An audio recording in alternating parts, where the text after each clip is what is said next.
हरे कृष्णा। तो नवद्वीप धाम परिक्रमा के अंतर्गत हम लोग अंतरद्वीप में आज हम परिक्रमा करेंगे।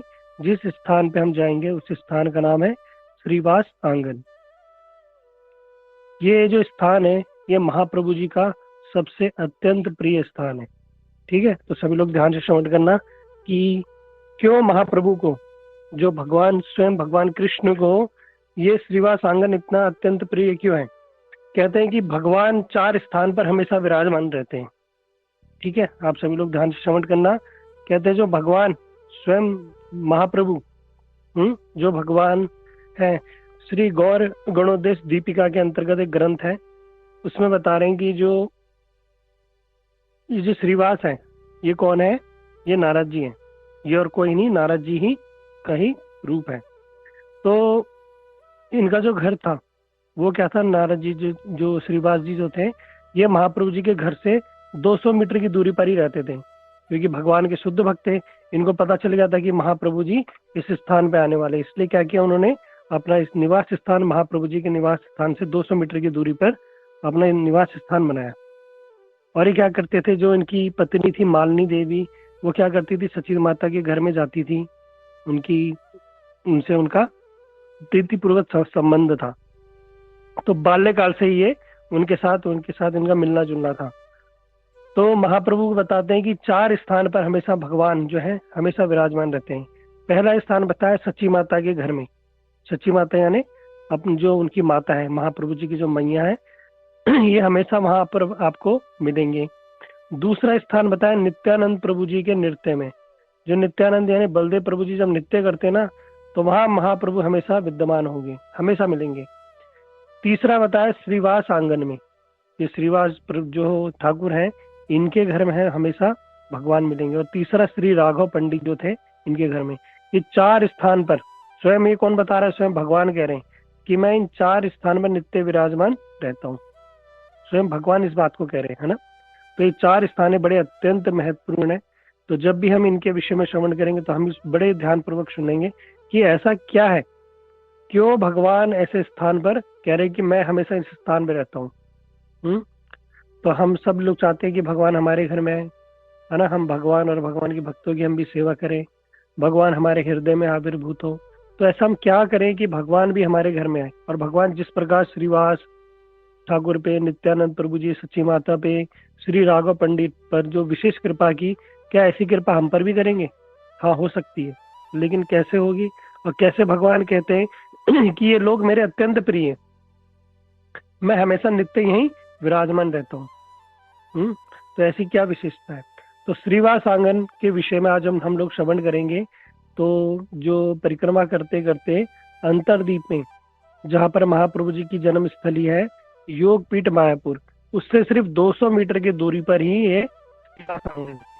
तो परिक्रमा करते करते हम जिस स्थान में पहुंचे हैं वो है श्रीवास आंगन। श्रीवास आंगन के अत्यंत पवित्र और महत्वपूर्ण स्थान है, भगवान को बड़ा प्रिय है। क्यों प्रिय है? भगवान कह रहे हैं मैं हमेशा यहाँ विराजमान रहता हूँ। ऐसा क्या कारण है, किस कारणवश भगवान यहाँ विराजमान रहते हैं ऐसी उस में?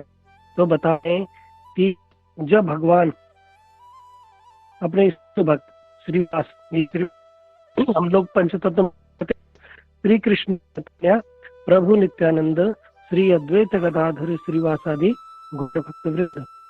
तो इसमें जो श्री कृष्ण चैतन्य है, चैतन्य कौन है? स्वयं भगवान कृष्ण। प्रभु नित्यानंद, नित्यानंद कौन है? बलदेव प्रभु, बलराम प्रभु। श्री अद्वैत, ये अद्वैत आचार्य कौन है? सदाशिव महाविष्णु, है ना। और गदाधर, गदाधर कौन है? श्रीमती राधा रानी। और श्रीवास, ये श्रीवास कौन है? ये स्वयं नारद जी। सोचो, भगवान अपने साथ अपने प्रिय पार्षद, अपने प्रिय भक्त नारद जी को भी अपने साथ लेके आए। भगवान जब भी जाते हैं ना कहीं लीला करने, तो अकेले नहीं जाते, वो क्या करते हैं, अपने साथ अपने पार्षदों को लेके जाते हैं। स्वधाम स्व पार्षद सह अवतारी, वो अकेले नहीं जाते, अपने पार्षदों के साथ, अपने धाम के साथ उस स्थान पे जाते हैं, है ना। तो भगवान इस धरा धाम पे आए, उन्होंने अपने धाम को इस पृथ्वी से जोड़ा, इसलिए क्या उसका नाम पड़ा योगपीठ। और अपने भक्तों के संग वो यहाँ आए और भक्तों के साथ उन्होंने क्या किया, योग किया, इसलिए क्या कहलाया, योगपीठ। तो भगवान के परम प्रिय भक्त है ये नारद जी। नारद जी जब इस कलयुग में लगभग 550 वर्ष पूर्व आए तो श्रीवास ठाकुर के रूप में। ये जो थे ये 4 भाई थे और ये क्या करते थे नित्य निरंतर भगवान का भजन करते थे। ये हमेशा क्या करते थे, भगवान का भजन करते थे। अखंड इनके घर में कीर्तन होता था, हमेशा नित्य भगवान का नाम लेते थे। एक बार भगवान कृष्ण जब उन्होंने संन्यास ले लिया वो क्या तो उनके घर में आते थे, तो श्रीवास जो ठाकुर के आंगन जो आते क्या करते थे अखंड कीर्तन। एक एक वर्ष तक सारी रात कीर्तन होता था, एक एक वर्ष तक सोचो, तो दरवाजा बंद करके एक एक साल तक कीर्तन होता था। ऐसा अखंड कीर्तन होता था, बड़े आनंद में रहते थे। है गोलोकेर प्रेम धन हरिनाम संकीर्तन, जो गोलोक का प्रेम धन है ना भगवान कृष्ण, वो बांटते थे। और श्रीवास आंगन कहते थे मेरा बड़ा प्रिय स्थान है, तो श्रीवास ठाकुर के घर में आते थे, कीर्तन करते थे। एक बार क्या हुआ उनके घर में रात कीर्तन कर रहे थे, तो महाप्रभु जी जब आते थे तो अखंड कीर्तन होता था।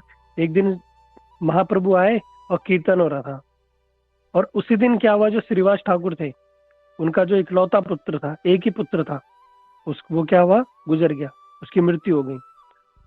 और वहां स्त्रियां क्रंदन कर रही है पत्नी रो रही है। तो श्रीवास ठाकुर को बड़ा क्रोध आया और वो दौड़ते दौड़ते कमरे में गए और स्त्रियों को डांटने लगे कि तुम क्यों रोना धोना मचा रखा है। तो उन्होंने बोला अरे रोना धोना तुम्हें पता नहीं, तुम्हारा इकलौता पुत्र का देहांत हो गया। तो उन्होंने कहा भैया एक ना एक दिन तो होना था, लेकिन अभी जो तुम कार्य कर रहे हो, जो रोना धोना मचा रहे हो, इसकी वजह से होगा क्या।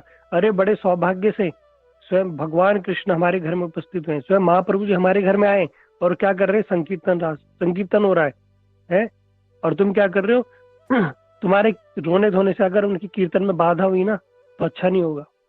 अभी तो पुत्र गया है, अगर तुम शांत नहीं हुई ना तो मैं क्या करूंगा, मैं गंगा जी में जाके अगर विघ्न आ गया, कथा इसमें कीर्तन में विघ्न हुआ, तो मैं क्या करूंगा, गंगा जी में जाके डूब के अपनी जान दे दूंगा, अपने प्राण त्याग दूंगा, इसलिए तुम चुप हो जाओ।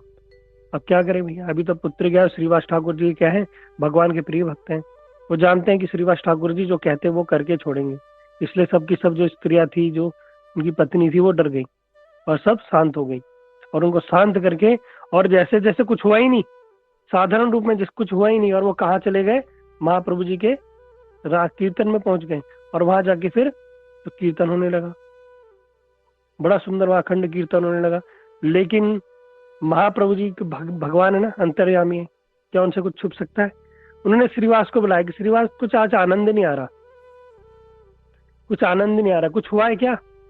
अरे नहीं नहीं महाप्रभु कुछ नहीं हुआ, सब बढ़िया, इतना आनंद आ रहा है, सब कुछ आ रहा है, बढ़िया सुंदर कीर्तन हो रहा है, नृत्य हो रहा है, सब कुछ हो रहा है, कोई कुछ नहीं हुआ।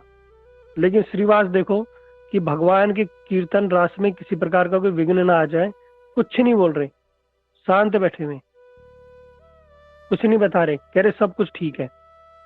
जब इस प्रकार उन्होंने कहा, लेकिन जो कुछ लोग थे जो जानते थे कि श्रीवास ठाकुर का इकलौता पुत्र की मृत्यु हो गई है, उन्होंने जाके महाप्रभु जी को बोला कि महाप्रभु ये जो श्रीवास है ना, ये आपको बता नहीं रहा, लेकिन इनका एक जो इकलौता पुत्र है ना, उसका देहांत हो गया है, और ये बता नहीं रहे, वो वहां पड़ा हुआ है, उसका जो शव है वहां पड़ा हुआ है, और यहाँ बड़ा सुंदर कीर्तन हो रहा है, और ये बता नहीं रहे।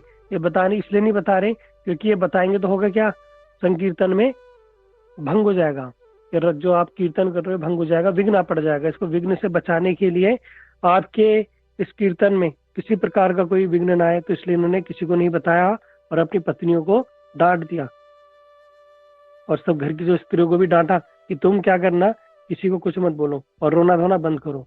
जब ये महाप्रभु जी ने सुना तो महाप्रभु जी बड़े अंदर से गदगद हो गए कि कैसी इसकी भक्ति है, इसका इकलौता पुत्र अंदर पड़ा हुआ है और ये मेरी क्या कर रहा है, मेरी कीर्तन में किसी प्रकार का बाधा ना हो, उसको बचाने के लिए क्या कर रहा है, ये कुछ भी बोल नहीं रहा मुझे। तो महाप्रभु जी ने क्या किया, आवाज लगाई। वो क्या है, वो भगवान के जो ज्ञान में वाक्य सुनकर वो वहां पहुंच गया, वो खड़ा हो गया। सोचो भगवान है ना, क्या नहीं कर सकते। जब भगवान ने इस प्रकार बोला तो मृत पुत्र जो था वो भगवान की आवाज सुन के उठ गया, उठ बैठ गया, और वहां जाके उन्होंने बोला, महाप्रभु जी ने इधर आओ। जब इस प्रकार उन्होंने बुलाया तो जो बालक था वो बोल पड़ा क्या बोला कि आपकी कृपा से मेरा जो समय है वो पूर्ण हुआ, और मैं बड़ा सौभाग्यशाली हूँ कि ऐसे घर में मेरा जन्म हुआ, ऐसे घर में मेरा जन्म हुआ। और संकीर्तन सुनते हुए और आपके दर्शन करते करते क्या हुआ, मेरे प्राण चले गए, है ना। ये सौभाग्य मुझे और किसी योनि में प्राप्त होना हो, लेकिन मैं अपने आप को बड़ा सौभाग्यशाली मानता हूँ। मैं बड़ा सौभाग्यशाली मानता हूँ कि मेरा जो शरीर है वो ऐसे भक्त के घर में मेरा जन्म हुआ, और ऐसे भक्त के घर में आने से मेरा उद्धार हुआ, मेरा कल्याण हुआ। इस प्रकार बोल के जो वहां की जो स्त्रियां थी ना, उन सबका वियोग दूर हो गया। सबके सब जो स्त्रियां थी जो सोच रही थी हमारा पुत्र चला गया, लेकिन पुत्र तो बड़ा प्रसन्न है कि मैं ऐसे घर में मेरा जन्म हुआ, और ऐसे घर में मेरा भक्तों के दर्शन करते करते, महाप्रभु जी का कीर्तन श्रवण करते करते मेरा शरीर छूट गया। तो वहां पर भगवान ने क्या प्रकाशित किया, एक होती सदगति, एक होती दुर्गति। सदगति कब मानी जाएगी, जब आप भगवान का भजन करते करते आपका शरीर चला जाए, भक्ति करते करते ये आपका देह छूट जाए, तब आप मानना कि आपका जीवन सार्थक हो गया। या आपके जो पुत्र परिजन मित्र रिश्तेदार हैं वो भगवान की भक्ति करते करते शरीर छोड़े ना, तो फिर किसी प्रकार का हमें दुख नहीं होना चाहिए। क्यों, उन्होंने क्या किया, भगवान का नाम लिया, भक्ति की, है ना। ऐसे परिवार में इनका जन्म हुआ और फिर उन्होंने क्या किया, अपना शरीर त्यागा, तो फिर उन लोगों को कोई कष्ट नहीं होता, क्योंकि एक दिन तो शरीर छोड़ना है ना। तो इस प्रकार से जो उनका परिवार वालों का मोह था, वो सारा का सारा मोह दूर हो गया। और जब भगवान ने इस प्रकार श्रीवास ठाकुर की निष्ठा देखी, है ना, तो महाप्रभु जी बड़े प्रसन्न हुए। और भगवान ने क्या बोला, श्रीवास तुम्हारे आज से एक पुत्र नहीं, एक पुत्र तो गया, लेकिन आज से तुम्हारे दो पुत्र है। आज से तुम्हारे दो पुत्र, मैं और नित्यानंद, आज से तुम्हारे दो पुत्र, हम तुम्हें छोड़कर कभी नहीं जाएंगे। ये भगवान ने वचन दिया कि आज से हम तुम्हें छोड़कर कभी नहीं जाएंगे, हम तुम्हारे पुत्र बन के तुम्हारे इस आंगन में हमेशा विराजमान रहेंगे। इसलिए आज भी भगवान वहाँ श्रीवास आंगन में विराजमान रहते हैं। हम लोग हर बार परिक्रमा करते करते उस स्थान में जाते हैं, तो जब भी इस स्थान में जाओ, भगवान को, महाप्रभु को, नित्यानंद प्रभु जी को वहां जाके प्रणाम करो, है ना, और श्रीवास ठाकुर को प्रणाम करो और उनसे प्रार्थना करो, जिस प्रकार महाप्रभु नित्यानंद प्रभु जी आपके इस आंगन में विराजमान हुए, कभी मेरे इस हृदय में भी, शुष्क हृदय में भी वह प्रवेश करें। ऐसी प्रार्थना करना, देखना भगवान अवश्य कृपा करेंगे। भगवान अवश्य कृपा करेंगे। भगवान कब किसके हृदय में प्रकाशित हो जाते हैं ना, कोई नहीं बता सकता। ऐसी एक घटना और है, बड़ी सुंदर घटना है, आप सभी लोग ध्यान से श्रवण करना। जो श्रीवास आंगन है, इसको बताया गया अभिन्न रासलीला। जैसे भगवान कृष्ण रासलीला करते थे ना, तो जब भगवान रासलीला करते हैं तो वही रासलीला वाला स्थान ये कहाँ पर है, यह है श्रीवास आंगन। श्रीवास आचार्य जो उनका जो आंगन है, जिसको बोला गया अभिन्न रासलीला, यहाँ पर भगवान ने क्या किया, अपनी बहुत सारी लीलाएं की। लीला को सुनने से एक श्रुति फल प्राप्त होगा। श्रुति फल मतलब भगवान की कुछ लीलाएं जो हमारे चैतन्य भागवत, चैतन्य चरितामृत, कृष्ण लीला, श्रीमद् भागवतम, इन ग्रंथों में कुछ ऐसी ऐसी लीलाएं, जिन लीलाओं को श्रवण करने से कुछ श्रुति फल प्राप्त होता है। श्रुति फल मतलब सुनने मात्र से कोई फल प्राप्त हो जाता है। तो इस कथा को सुनने से भी श्रुति फल प्राप्त होगा। वो क्या प्राप्त होगा मैं अंत में बताऊंगा, लेकिन इससे पहले आप इस कथा को ध्यान से सुनो। तो बता रहे हैं कि श्रीवास आंगन में एक बार भगवान आए और वहां पर भगवान ने अपना ऐश्वर्य प्रकाशित किया। जो महाप्रभु थे ना, कृष्ण महाप्रभु, भगवान ने क्या किया, कभी भी अपने आप को ये नहीं बताया मैं भगवान हूँ, हमेशा ये बताया मैं भगवान का दास हूँ, मैं भगवान का भक्त हूँ। क्यों बताया, हम जैसे बद्ध जीवों को शिक्षा देने के लिए। क्योंकि भगवान, जब तक कोई सिंसियर व्यक्ति, जो प्रामाणिक व्यक्ति या कोई प्रतिष्ठित व्यक्ति जो है ना, वो कोई करके कुछ क्रिया करके नहीं दिखाता ना, उसको देख के दूसरे लोग फिर कुछ सीखते नहीं।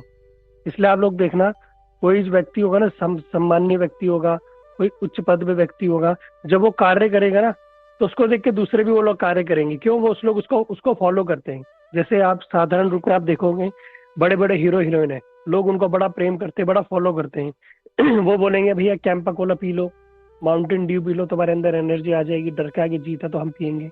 कोई बोलेगा भैया लक्स साबुन से ना लो, तुम गोरे हो जाओगे, तो हम लक्स साबुन यूज करेंगे। कोई कहेगा भैया टूथपेस्ट में नमक है, ये यूज करो, तो हम वो यूज करेंगे। जो ये बड़े बड़े सेलिब्रिटी है, ये एक ऐड करने के करोड़ों करोड़ों रुपए लेते हैं, आप लोगों को सबको बताया क्यों लेते हैं। और वो कंपनी वाले देते भी इनको इतना करोड़ों रुपए क्यों देते हैं? क्योंकि उनको पता है क्योंकि लोग इनको फॉलो करते हैं, ये जैसा करके दिखाएंगे लोग वैसा लेंगे, हमारा एक ब्रांड बनेगा, हमारा नाम होगा, है ना। तो जो बड़े व्यक्ति होते हैं जब इस प्रकार कोई कार्य करते हैं तो उनको देख के सारे लोग उसी चीज का पालन करते हैं। तो महाप्रभु जी जो आए थे वो जानते थे कि हम जो बद्ध जीव है ना, वो भक्ति भक्ति तो वैसे तो करेंगे नहीं, हमारा भक्ति से लेना देना वैसे है नहीं। तो भगवान ने क्या किया, वो भक्त बन के आए।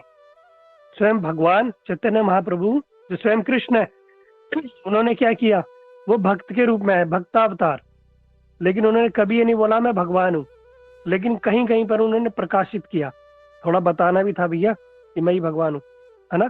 तो श्रीवास आंगन में आके भगवान ने अपने भक्तों के समक्ष, कुछ भक्तों के समक्ष से प्रकाशित किया, और जिसको जो जो जिसका उपासक था उसको वो दर्शन दिए।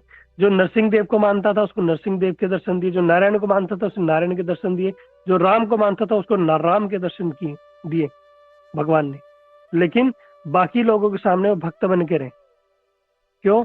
और क्या शिक्षा दी कि भैया भक्ति कैसे करनी है। हम लोगों को शिक्षा दी भगवान ने कि भैया भक्ति ऐसे करनी है।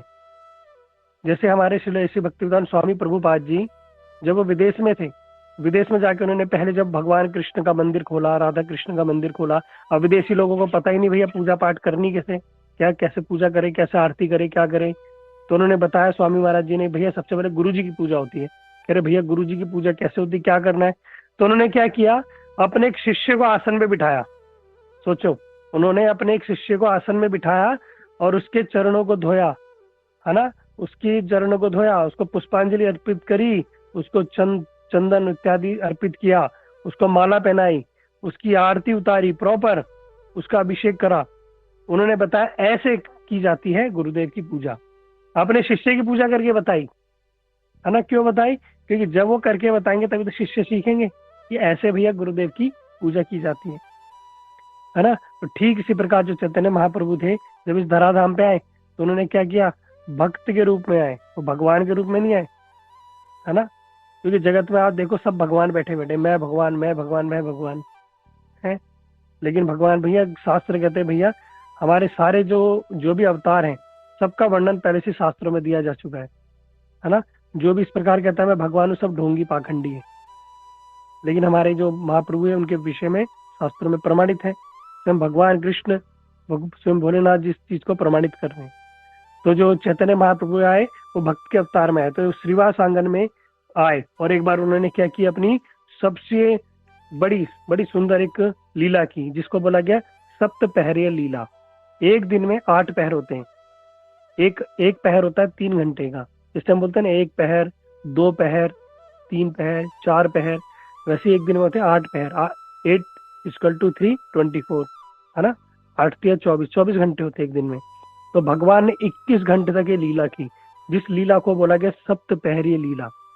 जब भगवान कृष्ण आए तो वहां पर जो श्रीवास जी थे वो भगवान विष्णु की पूजा कर रहे थे, उनका एक आसन बिछा रखा था। और भगवान क्या है, भगवान जो है चैतन्य महाप्रभु जी अपने ऐश्वर्य दिखाते हुए नारायण भाव में और उसी विष्णु आसन में विराजमान हो गए।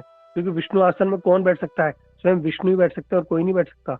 तो भगवान कृष्ण आए और उसी आंगन में जाके बैठ गए, श्रीवास आंगन में जाके गए और उसी स्थान में विष्णु आसन में जाकर विराजमान हो गए।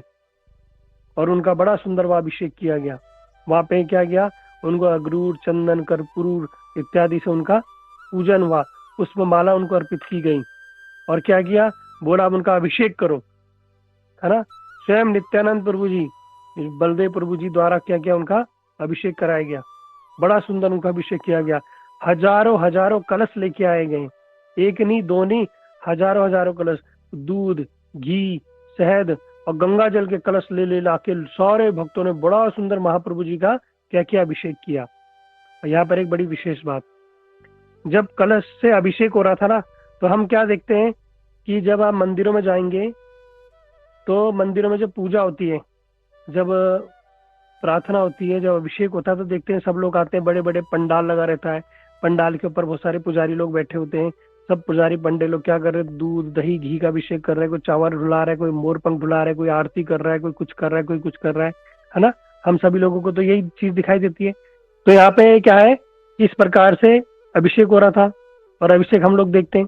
तो हम लोग क्या देखते हैं, जो पुजारी पंडे लोग हैं वो इस प्रकार से सेवा कर रहे होते हैं, उन्हीं को हम देखते हैं। लेकिन भगवान किसको देखते हैं, ये मैटर करता है। आप इस चीज को समझना। वहां पे भगवान ने देखा कि सब लोग तो अभिषेक कर रहे हैं, लेकिन अभिषेक का जल कौन ला रहा है। तो उन्होंने पूछा कि श्रीवास, ये सारा का सारा जो जल है कौन लेके आ रहा है।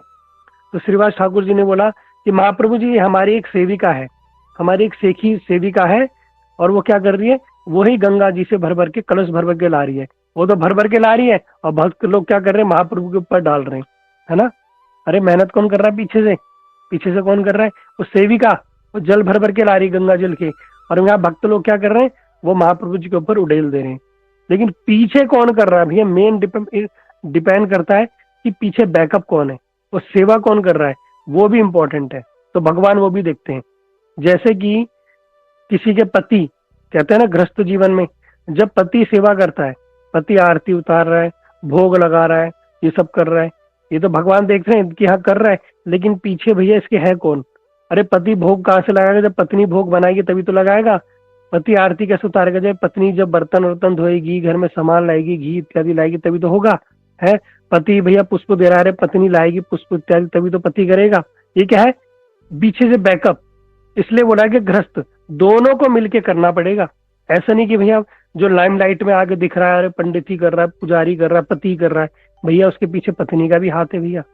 वो पूरा बैकअप कहाँ से आ रहा है, पति ने तो भोग लगाया, अरे भोग बनाने के लिए सब्जी भी तो किसी ने काटी होगी, घर का राशन भी तो देखा होगा, गैस चूल्हा चौका सब किसी ने संभाला होगा ना, तभी तो जाके सारा संभव हुआ होगा। ऐसे थोड़ा ना हो जाएगा। इसलिए भगवान जो है ना, वो ये नहीं देखते फ्रंट में कौन खड़ा है, उसके बैकअप में कौन खड़ा है, ये भगवान ये भी देखते हैं भैया। अब ये कथा चल रही है, किसने इसको होस्ट किया, किसने कौन किया, किसने पोस्टर बनाया, ये सब भी मैटर करता है। भगवान सब ये नहीं देखेंगे अरे मैं कथा कर रहा हूँ, अरे वाह कथा नहीं भैया, इसके पीछे बैकअप कौन कौन है, कौन कौन कथा सुन रहा है, कौन कौन सपोर्ट कर रहा है, कौन लोगों को जोड़ रहा है, इस सारा का सारा भगवान सब देख रहे हैं। ऐसा मत समझना कि मैं कथा कर रहा हूँ सारा फल मुझे, नहीं। आप लोग खुद कथा भी श्रवण कर रहे हो, लोगों को भी जोड़ रहे हो, कोई पोस्टर बना रहा है, कोई किसी को कथा श्रवण कर रहा है, कोई किसी से कथा शेयर कर रहा है, सारा का सारा भगवान एक एक चीज देखते हैं। यहाँ पे भगवान ने क्या किया कि उस सेविका को बुलाओ। भगवान ने भक्तों को नहीं बुलाया जो लाइमलाइट में खड़े हैं बिल्कुल आगे जाके, नहीं, महाप्रभु ने बोला उसको बुला के लाओ जो पीछे सेविका है। तो बुलाया, वो बड़ी दीनहीन भाव से हाथ जोड़ते जोड़ते, छोटी सी कद की बंगाली है आ गई और भगवान के सम्मुख बड़े दीनहीन भाव से खड़ी हो गई। भगवान ने पूछा इसका नाम क्या है, तो नाम भी नहीं बोल पाई संकोच में। तो श्रीवास कह रहे इसका नाम है दुखी। भगवान ने कहा दुखी, अरे जो भगवान की सेवा कर रहा है क्या वो दुखी हो सकता है, आज से इसका नाम है सुखी। है जो भगवान की सेवा करेगा वो आज से सुखी। इसलिए भैया सेवा करने में कभी संकोच मत करना। भगवान कह रहे भैया वास्तव में वही सुखी है जो सेवा करता है ना। इसलिए जो घर में गृहस्थी में कर रहे हो, आप कार्य कर रहे हो, ये समझ के करो कि भैया वो सेवा हम किसके लिए कर रहे हैं, महाप्रभु के लिए कर रहे हैं, भगवान के लिए कर रहे हैं, तो ही आप वास्तव में सुखी होंगे। ये सोच के करोगे ना मैं पति को पाल रही हूँ, मैं बच्चे को पाल रही हूँ, मैं घर देख रही हूँ, मैं ये देख रही हूँ, वो देख रही हूँ, अहंकार आगे अंदर, तो कभी सुखी नहीं होगे। तुम्हें घर का काम भी बोझ लगेगा कि हम बोझ हो गया, अरे बच्चों के लिए उठना है, सुबह ये करना है, टिफिन बनाना है, राशन लाना है, ये गैस खत्म, झाड़ू लगाना, फिर तुम्हें बोझ लगेगा। क्यों? वो तुम्हारी सेवा नहीं है फिर। लेकिन जहां तुम्हारा भाव है कि भैया ये मेरी सारी सेवा किसके लिए, ठाकुर जी के लिए, ये भाव लाना पड़ेगा। जब तक ये भाव नहीं आएगा आप समझ लेना कि अभी अब गृहस्थ जीवन आप अच्छे से पालन नहीं कर रहे, है ना। अगर आपके घर में पति है, बच्चा है, कोई भी है, ये पत्नी है, ये पति को भी पत्नी का सहयोग करना पड़ेगा भैया। पत्नी अगर भजन कर रही है, भक्ति कर रही है, पति को क्या करना है, अपनी सैलरी दे देनी, ले जा, मठ में जाना है जा, वृंदावन जाना है जा, नवदीप जाना है जा, है यात्रा में जाना है जा, वैष्णव सेवा करने की जा, घर में बुलाना है भक्तों को बुला, ले उनकी पुष्प सेवा करनी दे, कहीं प्रसाद सेवा करानी है ये दे, जो किसी को प्रणामी देनी दे। तो क्या है, पति को भी सहयोग करना पड़ेगा। भगवान ऐसे नहीं, ये नहीं देखेंगे कि पत्नी कर रही है आगे जाके पति तो कुछ नहीं। अगर पति भी क्या कर रहा है, धन से भी सेवा कर रहा है, भजन नहीं कर रहा, कम से कम कुछ तो सहयोग कर रहा है ना, कुछ तो प्रदान कर रहा है, तो उसकी भी सुकृति बनेगी। भगवान वो भी देखेंगे, भगवान वो भी देखेंगे। तो यहाँ पे महाप्रभु जी क्या देख रहे हैं, सामंजस्य बना के देख रहे हैं भैया। कौन किस सेवा किस प्रकार कर रहा है। तो उन्होंने उसको बुलाया और बोला आज से तुम्हारा नाम है सुखी है, और बड़े प्रसन्न हुए और उनको आशीर्वाद दिया। और श्रीवास ठाकुर जी को बोला कि तुम क्या करो यहाँ आओ, बुलाओ। और भगवान ने क्या किया, अपने एक आवेश में आ गए भगवान पर, जहाँ पर स्वयं भगवान एक आवेश में आ गए और आवेश में आके बैठ गए और सबको बुला रहे हैं एक करके। सबसे पहले उन्होंने बुलाया श्रीवास इधर आओ, सबसे पहले श्रीवास को ही बुलाया सोचो, क्योंकि श्रीवास जो है भगवान के प्रिय भक्त हैं, स्वयं नारद जी है ना, गौर लीला में ये श्रीवास ठाकुर जी के रूप में है। भगवान ने श्रीवास को बुलाया इधर आओ और बोला कि तुम्हें एक बात याद है। कहते महाप्रभु बताओ कौन सी बात। कहते हैं एक बार तुम्हें पता चला कि कहीं पर श्रीमद् भागवतम कथा का यज्ञ हो रहा है, मतलब कहीं पे कथा हो रही है, और तुम वहां बड़े दीनहीन भाव से कथा श्रवण के लोभ से वहां गए, और वहां देवानंद पंडित क्या कर रहे थे कथा कर रहे थे। कहते हाँ महाप्रभु मुझे याद है। कहते मुझे सब याद है। और जैसे तुम वहां गए और कथा सुनते सुनते जब तुमने भगवान कृष्ण की मधुर मधुर लीला श्रवण की, तुम्हारे शरीर में क्या हुआ, अष्ट सात्विक विकार उत्पन्न हो गए और तुमने क्या किया, वही लोट वोट खाने लगे। जो श्रीवास जो ठाकुर जी थे वो भगवान की लीला सुनते सुनते अष्ट सात्विक विकार आ जाते हैं। अभी तो हमारे अंदर कुछ भी नहीं हो रहा। जब आप कथा श्रवण करते समझ लें आपके रोमांच हो जाए, आपके हाथों जो कहते हैं रोंगटे खड़े हो जाए, कुछ हृदय में प्रवेश करे कथा, कुछ आपको भाव आ जाए, तो समझना आपकी कथा सुनना साकार हो रहा है, सार्थक हो रहा है ना। और सुन रहे हो बस ऐसी हाँ उदासीनता है, ठीक है हाँ कृष्ण ने ऐसा करा, उसने ऐसे, हाँ ठीक है। एक कान से सुना दूसरे का, भैया तो क्या ही फायदा हुआ तुम्हारा, क्या सुन के क्या लाभ हुआ है। सुनो तो ढंग से सुनो, ध्यान से सुनो, अरे कुछ भाव तो आए तुम्हारे अंदर, भाव तो प्रवेश तो हो, तो सुनने का कुछ लाभ है। तो वह श्रीवास ठाकुर जी जो थे, जब वो कथा श्रवण कर रहे थे उनके अंदर अष्ट सात्विक विकार आने लगे, रोमांच पुलक अश्रु, इस प्रकार से उनके भाव आने लगे। और जो वहां के शिष्य थे उन्होंने कहा भैया ये तो क्या है, पागल हो गया क्या है, ये लोट पोट सा खा रहा है, क्या हो गया इसको। उन्होंने सोचा ये हमारे गुरु जी की कथा में विघ्न कर रहा है। उन्होंने क्या किया, 4 लड़के गए, 2 ने हाथ पकड़े, 2 ने पैर पकड़े और उठा के उनको बाहर करके आ गए, उनको बाहर कर दिया, कथा से बाहर कर दिया, है ना। जब उसने कथा से बाहर कर दिया तो बड़े दुखी हुए कि कहा कथा सुनने गया था, कथा से वहां मुझे पंडाल से बाहर निकाल दिया। अगर सोचो तुम कहीं कथा करने जाओ और ऐसे कोई तुम्हें बाहर निकाल दे, हमें बड़ी बेइज्जती होगी ना, है ना, बड़ा फील होगा कि हमें वहां से निकाल दिया। वो तो भगवान के शुद्ध भक्त थे, तो रोते रोते रोने लगे और रोते रोते घर गए। कहते कोई बात नहीं, अब मैं खुद ही कथा पढ़ूंगा, मैं खुद ही श्रीमद् भागवत पढ़ूंगा मैं, और खुद ही घर में चले गए और श्रीमद् भागवत कथा सुन के पढ़ने लगे, है ना। तो बताया गया कि जो ग्रंथ है भागवत, भगवत गीता, चैतन्य चरितम, भागवत, ये सब क्या है, ग्रंथ तो है ये, लेकिन हम स्वयं पढ़ेंगे ना तो समझ नहीं आएंगे।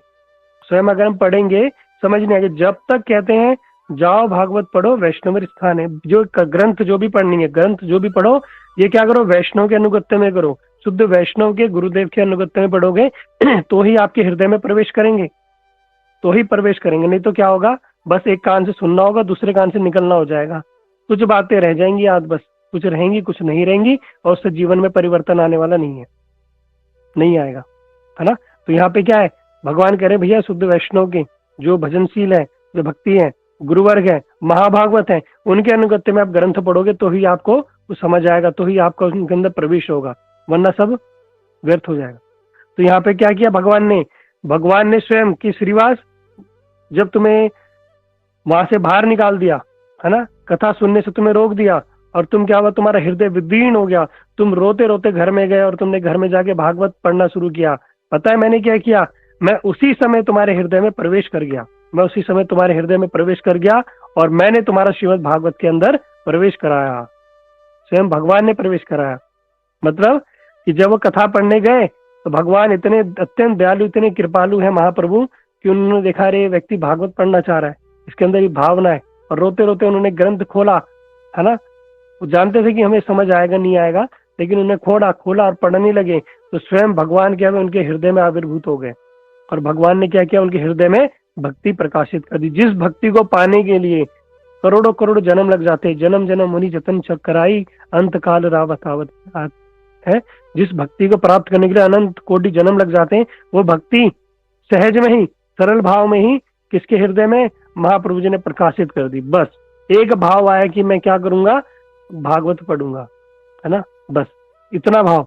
भगवान इसी में प्रसन्न हो गए। सोचो कितने दयालु, कितने कृपालु है महाप्रभु जी। और वो क्या किया, इतना श्रवण करने मात्र से ही भगवान ने उनके हृदय में भक्ति प्रकाशित कर दी। जब ये सुना श्रीवास ने तो बड़े प्रेम में गदगद हो गए, बड़े प्रेम में गदगद हो गए कि मैंने तो कुछ भी नहीं किया, अरे मैंने तो कुछ भी नहीं किया, मैंने तो बस रोते रोते गया था, बड़ा दुखी मन से भागवत को उठाया, मैंने कहा आज के बाद मैं प्रतिदिन भागवत करूंगा, नित्य भागवत भागवत सेवा, मैं रोज भागवत की सेवा करूंगा यानी पढ़ूंगा, बस इतना मेरा भाव है। उसी में भगवान प्रसन्न हो गए, इसी में ही भगवान प्रसन्न हो गए। तो ये देखो हमारे जीवन में भी ऐसे उतार चढ़ाव आएंगे, कभी कभी बड़े उतार चढ़ाव आएंगे, कभी हमारा मन बड़ा दुखी हो जाएगा, है ना, भगवान की बड़ी याद आएगी, हम भी भगवान के सामने बैठ के रोएंगे, हैं, प्रार्थना करेंगे, हे प्रभु कृपा करो, हे वैष्णव ठाकुर कृपा करो, हे गुरुदेव कृपा करो, है। कभी हमें कुछ समझ नहीं आ रहा होगा, कुछ समय भक्ति नहीं हो रही होगी, माला नहीं हो रही होगी, कुछ इस प्रकार से होगा, कहते हैं भैया ऐसा होगा ना तो अच्छा है, दुखी मत होना, अच्छा है कि अगर ऐसा हमारे अंदर भाव आ रहा है, भगवान के लिए भक्तों के लिए रोना आ रहा है और इस प्रकार हमारी स्थिति हो रही है ना, तो क्या समझ लेना अच्छा हो रहा है ना। थोड़े सा ऐसा आना भी जरूरी है, थोड़ा स्पीड ब्रेकर आएगा तो थोड़ा झटका तो लगेगा, पता तो चलेगा भाई हम कहाँ हैं, किस स्थिति में, क्या कर रहे हैं क्या नहीं कर रहे हैं। तो ऐसा भी आना बहुत जरूरी है ना। जीवन में उतार चढ़ाव आया ना, एक झटका लगे, कुछ हो जाए, समझ लेना ये भी भगवान की कृपा है, और ऐसा भी आना बहुत जरूरी है ना। तो भगवान ने क्या किया, वहां पर श्रीवास के हृदय में अपना सारा का सारा ज्ञान प्रकाशित, भक्ति प्रकाशित कर दी है। इतने अत्यंत दयालु कृपालु महाप्रभु। तो उन्होंने क्या किया, श्रीवास ठाकुर पे कृपा की। फिर उन्होंने वहां पे एक बुलाया, गंगाधर, गंगाधर पंडित कौन है, इधर आ, गंगादास पंडित को बुलाओ। गंगादास पंडित, ये गंगादास पंडित कौन थे, ये महाप्रभु जी बचपन में जब पढ़ाई करते थे ना, इनके संस्कृत के टीचर थे, ये टीचर थे। इनको बुलाया, तुम भी इधर आओ।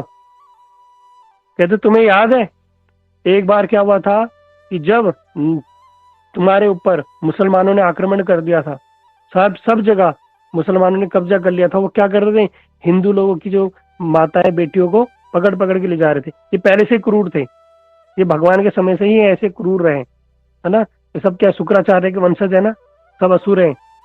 एक होता है सुर, एक होता है असुर, है ना। सुर और असुर में क्या अंतर है, मिले सुर मेरा तुम्हारा, मतलब सुर मतलब जिससे तुम्हारा सुर मिल जाए वो तो सुर है, और जिससे तुम्हारा सुर ना मिले वो असुर है।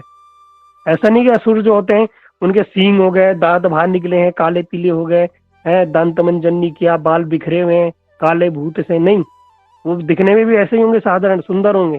प्रहलाद महाराज जी कौन थे, वो भी तो असुर कुल में थे, है ना। लेकिन जो सुर और असुर में सिर्फ ऐसे नहीं दिखने में गंदे से होंगे, काले पीले, नहीं, दिखने में वो भी सुंदर, बड़े सुंदर होंगे, तुमसे ज्यादा सुंदर होंगे, लेकिन सब कुछ अच्छा होगा, लेकिन क्या है उनके अंदर क्या आसुरी प्रवृत्ति होगी, असुर, उनका सुर नहीं मिलता।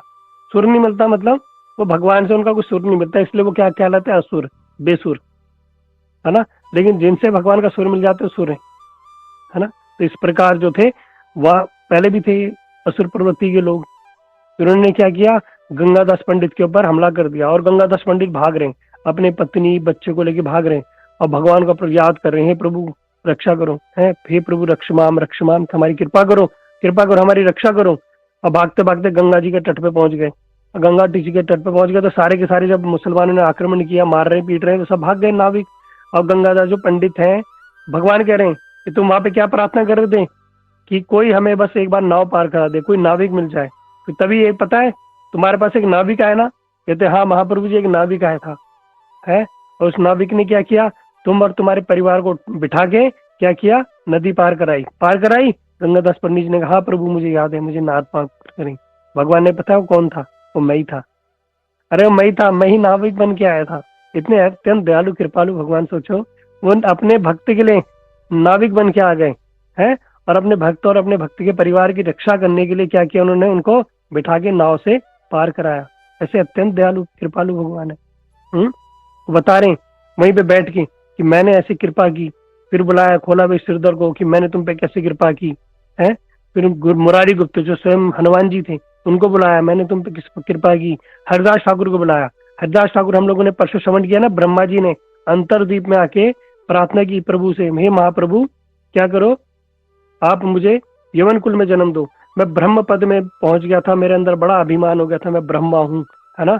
और इस कारण मैंने क्या किया, आपके चरणों में अपराध कर दिया, आप क्या करो, मुझे क्षमा करो, आप मुझे क्षमा करो। तो भगवान ने कहा, उनके ऊपर चरण रखे अपने और बोला कि तुम क्या करोगे, मेरी लीला में मेरी सहायता करोगे, तुम आओगे हरिदास ठाकुर के रूप में आओगे और तुम क्या करोगे, प्रतिदिन 3-3 लाख हरि नाम करोगे। और मैं क्या दिया तुमको, उपाधि दी, नाम आचार्य, नाम आचार्य की उपाधि दी। और वो प्रतिदिन मुसलमान कुल में जन्म होने के बावजूद भी वो क्या करते थे, प्रतिदिन 3 लाख माला करते थे, बैठ के तुलसी जी की सेवा करते थे, उनकी परिक्रमा करते थे, भिक्षा करके अपना जीवन यापन करते थे, ऐसे थे। लेकिन जो अन्य अन्य मुसलमान थे उनको ये पसंद नहीं आया कि भैया ये भी मुसलमान और हम भी मुसलमान, अरे मुसलमानों की क्या कर रहा है, भगवान के भक्तों का नाम ले रहा है। बड़ा क्रोध आया, उन्होंने क्या किया, उसको सजा दिलवाई कि इसको क्या करो, 22 बाजार में इसकी पिटाई कराओ, 22 बाजार में इसके कोड़े मारेंगे। है, ये बड़ा भगवान का नाम ले रहा है, बड़ा हरे कृष्णा कर रहा है, जब जब थोड़ा सा बताते हैं, है ना। तो उन्होंने क्या किया, महाप्रभु जी कह रहे, जब उन्होंने तुम पे कोड़े बरसाने शुरू किए ना, मैं अपने लोक में वैकुंठ में था, मैं चक्र निकाल के सुदर्शन चक्र निकाल के मैं खड़ा हो गया कि अभी इन दुष्टों का मैं संहार कर देता हूँ। लेकिन तुमने क्या किया, तुम कितने करुणामय हो, कितने दयालु हो, तुमने क्या बोला कि हे प्रभु ये सब नादान है, इन पर कृपा करना। अरे तुमने बोला कृपा करना, इसलिए मैं रुक गया, तुम्हारे कहने से मैं रुक गया। लेकिन तुम्हें एक बात याद है, उन लोगों ने तुम्हारे 22 बाजारों में तुम्हें कोड़ों से पीटा, कोड़ों से पीटते पीटते वो लोग थक गए, वो मरणासन हो गए। लेकिन क्या तुम्हें बिल्कुल भी दर्द हुआ? कहते नहीं महाप्रभु। महाप्रभु ने कहा पता है क्यों नहीं हुआ, क्योंकि मैंने तुम्हें अंगीकार कर लिया था, मैं तुम्हारी पीठ में, मैं तुम्हारे पीछे खड़ा हो गया था। और सारे के सारे जो कोड़े पड़े ना, किस पे पड़े, मेरे पे पड़े। और महाप्रभु जी ने वहां अपने वस्त्रों को हटा के दिखाया और पीठ में वो कोड़ों के निशान थे। सारे के सारे जो कोड़े थे ना, सब भगवान ने अपने भक्तों से, भक्त पे एक आंच भी ना आ जाए, सारे के सारे कोड़े भगवान ने अपनी पीठ पे सहे और दिखा रहे कि देखो मैंने तुम्हारे लिए करा। अरे ऐसे दयालु कृपालु भगवान है, देखो है, अपने भक्त के ऐसे वशीभूत है। वहां पर भगवान ने ऐसी लीला प्रकाशित की। ये कहाँ पे भी सारी लीला है, ये भी श्रीवास आंगन में। भगवान कह रहे हैं मेरा नित्य अत्यंत पवित्र स्थान है, मैं इस स्थान को छोड़ के कभी नहीं जाता, है ना। यहाँ पे श्रीवास ठाकुर की बड़ी सुंदर सुंदर लीला है, मतलब कई दिन लग जाएंगे, इतनी सुंदर सुंदर लीला है ना। तो जो स्थान है श्रीवास आंगन, इस स्थान को हम हृदय से प्रणाम करेंगे, मानसिक रूप से प्रणाम करेंगे। और कहते हैं जो ये भी सप्तपहरी लीला सुनता है ना, जो भी व्यक्ति ये सप्तपहरी लीला सुनता है, कहते हैं ये वृंदावन दास ठाकुर कह रहे हैं, स्वयं भगवान के शुद्ध भक्त कहते हैं, इसका श्रुति फल ये कि इसको एक ना एक जीवन में कृष्ण पे प्रेम अवश्य मिलेगा। बोले वृंदावन दास ठाकुर की जय। कृष्ण प्रेम अवश्य मिलेगा जो भी इस कथा को श्रवण करता है। ये वृंदावन ठाकुर क्या करे, इसका कथा का श्रुति फल प्रदान कर रहे हैं, है ना। जैसे हमने शुरू में बताया था, हर कथा का एक श्रुति फल होता है, किस किस कथा में एक विशेष श्रुति फल होता है। तो इस कथा का श्रुति फल ये है कि कभी ना कभी जीवन में हमें अवश्य ही कृष्ण प्रेम अवश्य मिलेगा, है ना। तो ये श्रीवास आंगन है, बड़ा पवित्र स्थान है। यहाँ पर जाके जब भी जाओ, अभी मानसिक रूप में आप सब लोटपोट खाओ। यहाँ पर भगवान और भगवान की इतनी सुंदर सुंदर लीला हुई है। ये क्या है, अभिन्न रास लीला है। यहाँ पे सारे के सारे भगवान के भक्तों के चरण धूली है। तो हम मानसिक रूप से वहाँ को प्रणाम करेंगे, और जब हम कभी जाएंगे, अभी जाएंगे, तो हम वहां से आप लोगों को पूरी वीडियो बना के, फोटो बना के आप लोगों के साथ शेयर करेंगे। ठीक है, तो समय हो गया है, फिर इसको हम आगे दोबारा अंतरदीपी जो परिक्रमा है, कुछ और अन्य अन्य स्थानों में जाएंगे, बड़े विशेष विशेष स्थान है, उनकी भी हम परिक्रमा करेंगे। ठीक है, हरे कृष्णा।